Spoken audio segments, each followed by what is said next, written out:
January 20th, 1953. The morning air outside the White House was cold, crisp, the kind of winter chill that makes every exhale visible. At 11:57, a black limousine idled near the North Portico, waiting. Inside, Dwight Eisenhower sat rigid, his hands folded over the seat, his expression carefully neutral. Outside, Truman lingered on the steps, watching as the car waited for him to arrive. Eisenhower, the man who had once been the nation's hero, refused to step inside. No coffee, no casual conversation, not even a polite gesture. He would not enter the White House until he could do so as president. This was not mere shyness or pride. It was a reflection of a rift that had grown over the past several years, one rooted in politics, principle, and personal betrayal. CBS correspondent Eric Seide, observing from the sidelines, would later describe the moment as almost shocking in its tension. These two men, once friends, now seemed like strangers bound together only by protocol. The 17-minute ride to the Capitol was almost silent. An aide would later describe the atmosphere as hatred like a monsoon. A decade earlier, they had been allies, even confidants. Now the air between them was thick with unspoken grievances. This story is not just about two men. It is about loyalty, power, political calculation, and the human side of history that rarely makes it into textbooks. It is the story of how a friendship between two of America's most influential figures, one a sitting president, the other a military icon, fractured completely, and how one of them stayed away from the White House for nearly a decade. The first time Harry Truman saw Dwight Eisenhower was in June 1945. The war in Europe had just ended. Eisenhower, the supreme Allied commander, was a man of legend. He had orchestrated D-Day, the largest amphibious assault in history, and had led the campaign that defeated Nazi Germany. Across Europe, from London to Paris to Brussels, crowds gathered to cheer him. Newspapers called him the liberator of Europe. He was not just a general. He was a symbol of American power and hope in a world shattered by war. Truman, by contrast, had been president for less than 2 months. Franklin D. Roosevelt had died suddenly in April, and Truman, the vice president who had scarcely been consulted in Roosevelt's inner circle, now held the highest office in the world. He had never sought it. I felt like the moon, the stars, and all the planets had fallen on me, he confided to friends. Truman had been a farmer, a failed businessman, a county judge, and a senator. But he had never commanded armies or negotiated with Churchill or Stalin. He was, in short, untested at the scale of global leadership he now faced. The contrast between Truman and Eisenhower could not have been more stark. Eisenhower had been groomed for command, steeped in military hierarchy and the art of leadership. Born in Texas and raised in Kansas, his life had been disciplined, regimented, and structured. He had attended West Point, served decades in the army, and understood the nuances of both strategy and diplomacy. Truman, born in Missouri and denied a college education by circumstance, relied on blunt honesty, decisiveness, and loyalty above all else. Yet Truman recognized power when he saw it. He understood that Eisenhower's prestige, influence, and popularity could shape the future of American politics.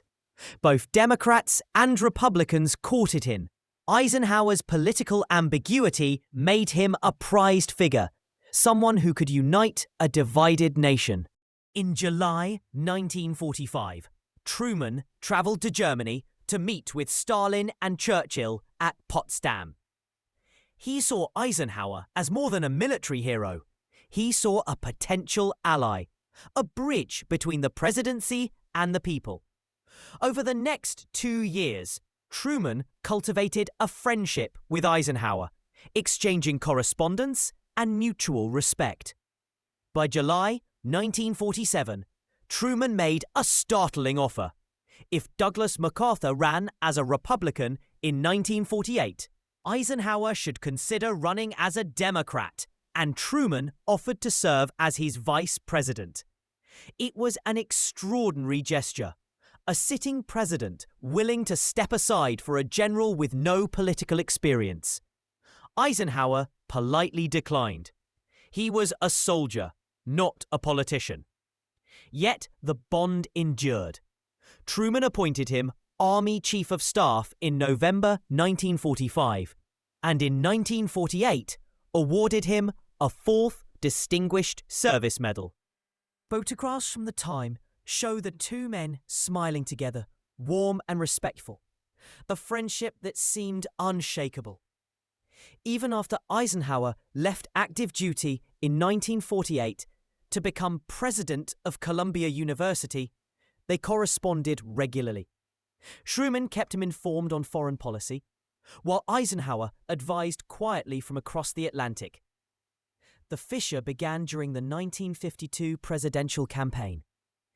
Truman, exhausted and unpopular due to the Korean War, chose not to run for re-election. The Democrats nominated Adlai Stevenson. Republicans, seeking a winner, turned to Eisenhower. Initially reluctant, he was eventually persuaded by overwhelming public demand. Truman initially refrained from campaigning, believing Stevenson's intellect and eloquence would secure victory.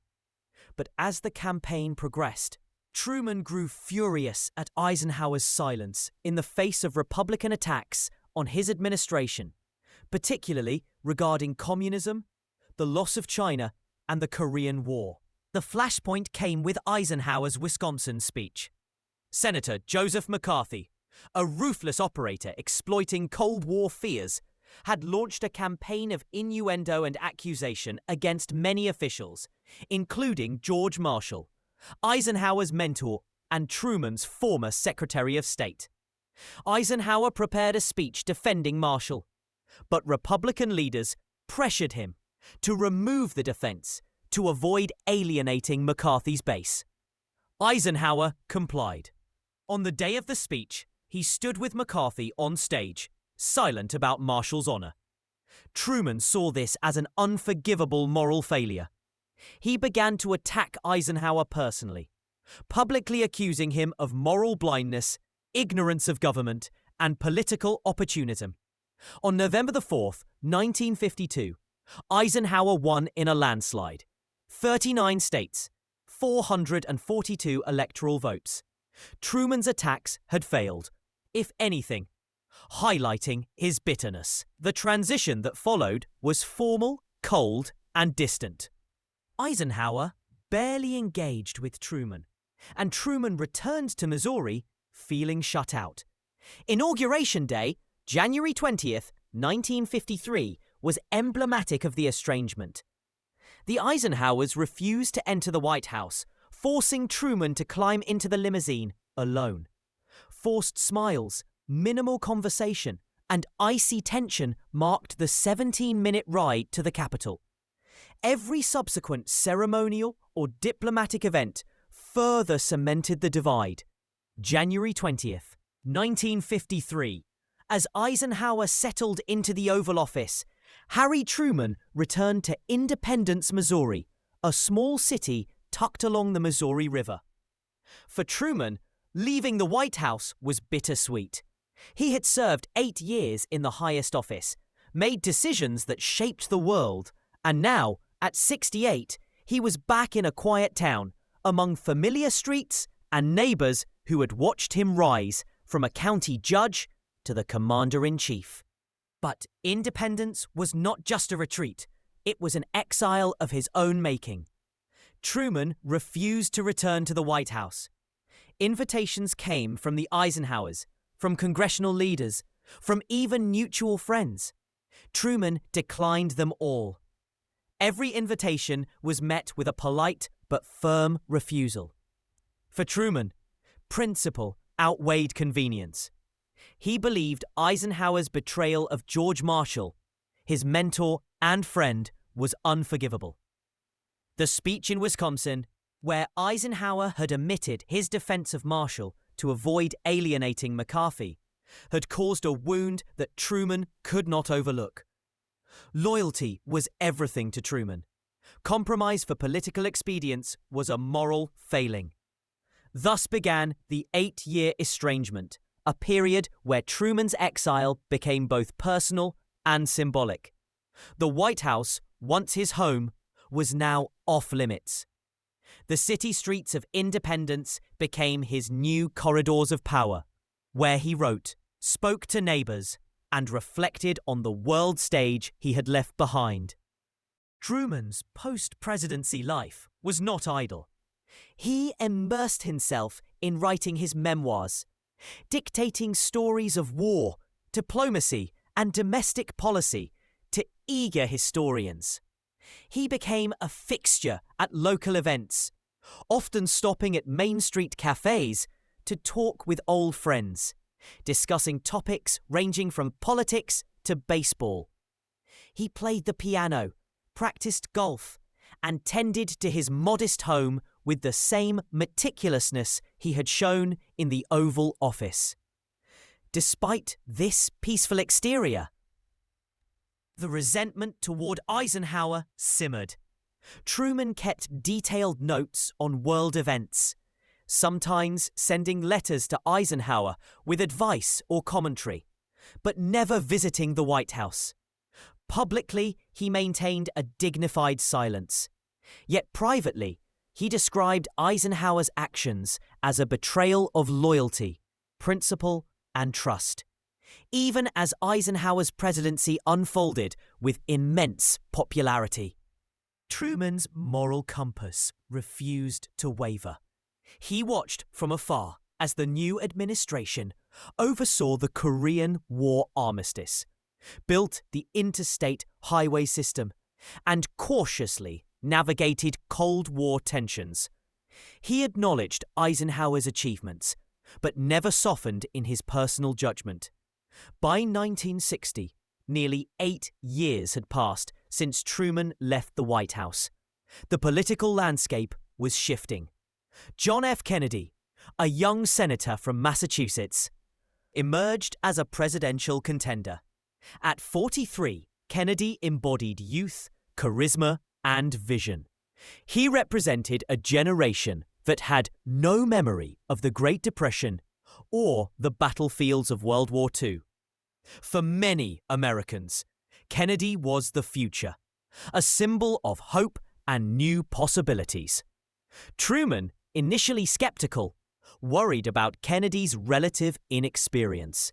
He publicly expressed concern at the Democratic National Convention, suggesting that the nation needed maturity and wisdom in a volatile world. Yet once the nomination was settled, Truman embraced the young candidate fully. He campaigned with fervor, traveling to 9 states, delivering speeches, meeting local Democratic leaders, and lending his weight to Kennedy's bid. Missouri, Illinois, and Kansas, key Midwestern states, swung narrowly in Kennedy's favor. Historians argue that without Truman's endorsement, the election might have been lost. Kennedy won the popular vote by a razor-thin margin of just over 100,000 votes out of nearly 69 million. The significance of Truman's support could not be overstated. On January 21st, 1961, the day after Kennedy's inauguration, Truman returned to the White House for the first time in 8 years. He arrived with his wife, Bess, and their daughter, Margaret. At 76, Truman's hair was fully white and his step slower than before. But his mind remained sharp. His demeanor resolute. The Kennedys had transformed the White House. Jackie Kennedy's taste and vision were evident. New furnishings, refreshed decor, and a style that balanced modernity with historical reverence. Yet Truman recognized the bones of the residence. The hallways, staircases, and rooms he once walked daily. Kennedy personally gave Truman a tour, showing him the Oval Office, the West Wing, and the Cabinet Room. For Truman, this was not just a return to physical space. It was a symbolic restoration of dignity, respect, and recognition. Kennedy asked Truman detailed questions about the decision to use atomic weapons, negotiations with Stalin, firing Douglas MacArthur, and the challenges of presidential loneliness. Truman answered with candor and depth, speaking from experience, emphasizing the weight of final decisions and the impossibility of pleasing everyone. It was a stark contrast to Eisenhower, who had never sought Truman's advice or acknowledged his counsel. Kennedy, by contrast, valued Truman's insight, bridging the gap between generations and reinforcing the importance of historical continuity in leadership. Later, in 1961, at a formal White House dinner, Truman sat at the piano in the East Room. His fingers moved with the confidence of a lifetime, playing classical pieces and popular tunes. Photographs from the event show Truman smiling, genuinely happy to be back, engaging in a personal passion he had cultivated since childhood. In that moment, Truman's return was more than a visit. It was redemption. 8 years of estrangement, anger, and bitterness seemed to fade, replaced by warmth, mutual respect, and acknowledgement of his contributions. The feud between Truman and Eisenhower was not a private matter. It shaped public perception, influenced policy decisions, and reflected how personal relationships intersected with history. Truman's moral stance, Eisenhower's political calculations, and their mutual pride prevented reconciliation for nearly a decade. It was not until tragedy, the assassination of Kennedy in 1963, that the two former presidents finally shared a quiet, personal moment of reconciliation. Riding together to Arlington National Cemetery, sitting over coffee at Blair House, they acknowledged the passage of time, the weight of shared experiences, and the inevitability of mortality. Though the estrangement ended, the friendship never returned.